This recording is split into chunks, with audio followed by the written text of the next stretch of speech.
Live from WTVO 17 and your home team. Eyewitness News at 6 starts now. Millions across the country have already cast their ballot. Winnebago County election officials share differences from past elections. Coronavirus safety protocols were followed as people took part in the democratic process. Boone County voters explain whether they felt the experience was safe. And Illinois' governor wants COVID-19 mitigations enforced across the state. The warning he has for residents if the number of infections doesn't drop. Good evening, I'm Mimi Murphy. And I'm Eric Wilson. Polls across Illinois close in less than an hour. The Winnebago County clerk says there was a large turnout here in the state line. Lines were out the door at many polling places when they opened this morning. According to Lori Gummo, this election does not compare to any previous ones. She adds there were a lot of first-time voters representing all ages. The more people that vote are participating in the decisions of which, our country or even our county is going to be doing going forward. And that's vital because if you want to have a voice, this is the time that you have that option. Again, the polls close at 7. As long as you are in line at 7, you'll be allowed to cast your ballot. Illinois residents can register and vote at the same time on Election Day at your polling location. Voters who choose to vote in person today did so keeping the pandemic in mind. Boone County's clerk walked Michelle Rave through the safety measures to keep poll workers and voters safe from COVID-19. Boone County has one of the highest COVID positivity rates, but that hasn't stopped many people from casting their votes today. Boone County Clerk Julie Stapler says they've taken precautions at all their polling locations, ensuring hand sanitizer is easily accessible to both voters and judges. Everyone is also encouraged to wear a mask at their polling site. While lines may look long at times, that could just be because voters are told to maintain 6 feet of social distance. The voters I talked to today told me they felt safe when casting their vote. They got all the different voting booths spread. They've got it far spread enough out. apart. They've got hand sanitizer. They've got shields between you and the people who are verifying your registration. So so everything's very good set up there for the whole COVID. They're doing it all right. Well, in my office, we actually have enough pens to where we give it to a voter, they put in a box, we don't use it again. So only one person is actually using that pen. Another reason for the long lines, many people are registering to vote at the polls. And the clerk tells me some people are not filling out the necessary information. She encourages everyone to double check that their registration is properly updated. Reporting in Boone County for your home team, I'm Michelle Rave. The Illinois State Board of Elections reminds everyone vote totals and results could be delayed up to 2 weeks this year. That's because of the record number of people who voted by mail. As of this morning, more than 2.3 million ballots had been sent through the mail. About 1.8 million of those have been returned. The total number of early votes across the state is around 3.6 million. 4 years ago, that number was less than 2 million. Free rides to and from polling places are offered by Rockford Mass Transit today. Just tell the driver that you're going to vote and what polling location you need to visit. Members of the Rockford Symphony Orchestra welcomed voters outside a four-city polling place.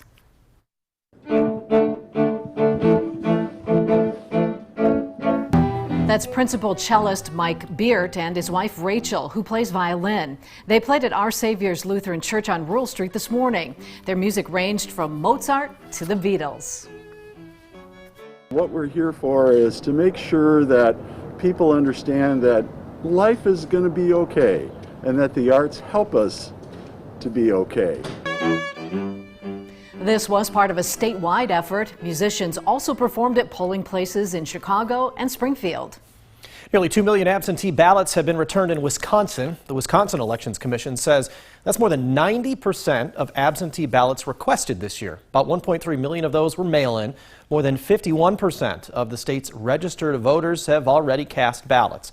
In-person voters in the Badger State were encouraged to wear masks, but they were not required to. Catch all your coverage today from your local election headquarters. ABC News coverage begins at 6:30 with local cut-ins from Eyewitness News, and more local election coverage is at 9 over on our sister station, Fox 39. Alexis Carpello will be live at the Democratic headquarters while Hannah Zettle's hanging out with Republicans tonight. Then switch over to live local coverage at 10 right here on WTVO 17. And as always, you can find the latest local election results on our website. Just head to mystateline.com. Region 1, which is most of the state line, has the highest COVID positivity rate in Illinois. It's now 15.3%. It was 14.6 yesterday. Every county in our region's also up for Monday. Boone County's at the highest at 20%. Stevenson's over 17.5%. Ogle is 14%, and Winnebago County is 15.5%. Illinois Governor J.B. Pritzker says law enforcement and local officials should enforce coronavirus mitigations across the state. He's worried about hospitals not having enough beds for patients.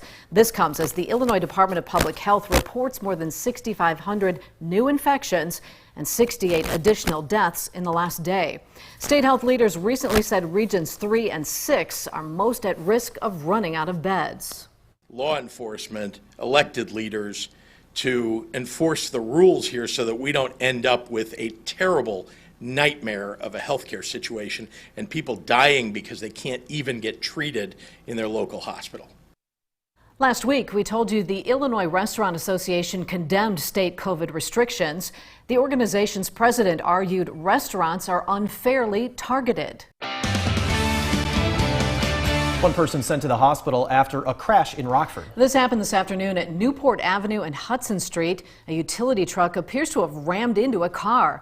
The passenger side of the car was smashed in. The front bumper of the utility truck had some damage. No word on the severity of injuries or what may have caused that crash. Dixon police need your help identifying two people accused of burglarizing a gas station. It happened this morning around 3 at the Murphy USA on South Galena Avenue.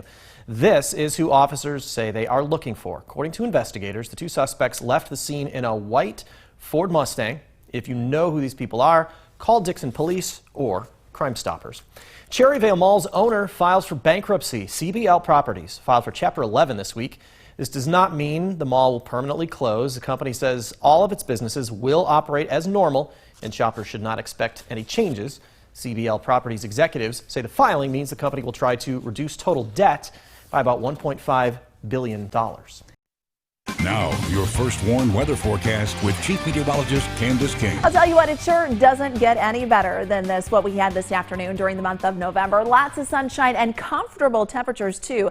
Upper 60s, low 70s for us. That after starting off in the 30s here this morning. A live look with our Mercial Sky Track camera now over downtown Rockford. Things are fairly quiet for us. We are going to hang on to that clear sky as we go through the rest of this evening. Made it up to 68 degrees in Freeport, 72 in Rockford, 69 the high temperature in Rochelle, and 71 our high temperature down in Sterling. Sterling's number now at 60, 57 in Dixon, 55, one of the cooler spots in Freeport, but you go down to Rochelle and that temperature now sits at 50 degrees. We had quite of a breeze this afternoon coming in from the southwest, which is part of the reason why we're able to warm up so much, but that wind will calm as we go through the rest of this evening. Our weather watcher Jim checking in this last hour here in Rockford. Current temperature is 61 degrees and a dew point number of 31. Mike also checking in. His number dropped within this last hour, just north of Forreston, 55, but we hang on to that clear sky. Tomorrow is going to be almost a carbon copy of what we had for this afternoon. In fact, that temperature will make it back into the 70s. So let's talk about just how long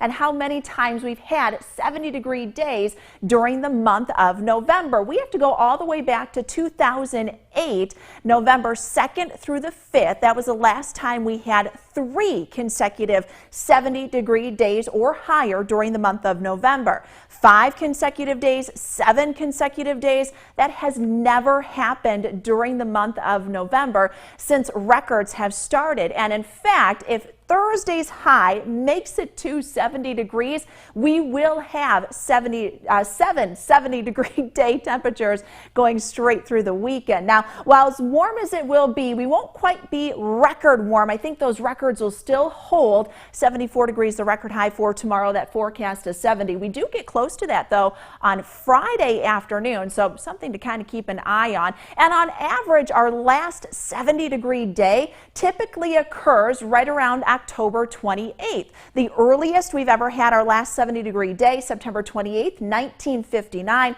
The latest, November 21st. That was set all the way back in 1913. Now we've got high pressure building in, really keeping our skies clear as far as the eye can see. A ridge of high pressure building up into Canada. There is an area of low pressure, kind of this weak cutoff low over the southwest, bringing some rainfall to portions of the southwest. That'll actually meander in our direction tomorrow night and Thursday. But because our atmosphere is so dry, we're really limited on that rainfall. So all we're going to get from that, just a little more cloud cover. Down to 46 degrees for us tonight. That's after temperatures this morning started off in the low 30s. Temperatures tomorrow back up near 70. In fact, we'll see plenty of sunshine for the afternoon. With the day starting off with a little more cloud cover on Thursday morning, that could hold our numbers in the 60s. But again, you see those 70s really lining up through the middle to end of this week. Now, we will stay dry. Winds will start to pick up a little bit here by late into the week and going into the weekend, but there is a cold front as we do see a pattern change arrive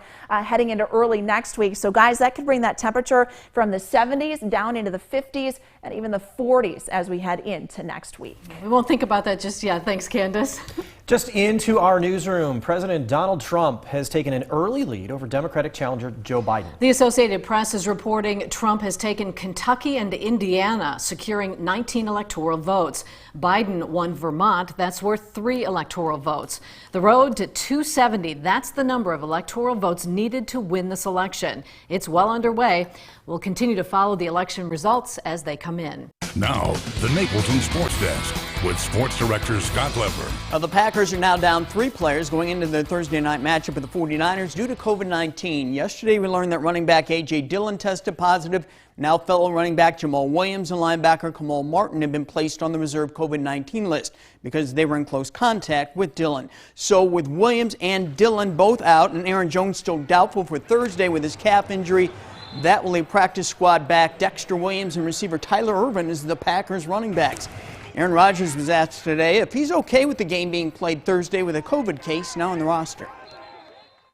Yeah, I don't have any reservations about doing it. Other teams have dealt with it throughout the season. You know, again, we're getting tested every single day, and we know the results by the end of the day usually, or the nighttime. We're just trying to, be smart about our interactions, where we're going outside of work, and just understand this is a part of it. This is the NFL in 2020. So the game will go on Thursday. The kickoff is set for 7:20. You can see it on Fox 39. Well, the Bears might have to bring back Olin Kreutz and Kyle Long to play on their offensive line. Listen to this. Bobby Massey has been put on IR with a knee injury, and Jason Spriggs and Jermaine Ifedi have been put on the reserve COVID list. So those 3 guys are out. Plus, James Daniels is out, and who knows when Cody Whitehair will be back. So Sunday at Tennessee, the Bears starting offensive line could look like this. Charles Leno, the lone remaining starter at left tackle, Alex Bars at left guard, Sam Mustipher at center, rookie Latavius Simmons or rookie Arlington Hambright at right guard, and then Rashard Coward at tackle. Wow, what a line. Well, COVID is still a major headache in Madison. The Badgers have now canceled their second straight game this weekend against Purdue.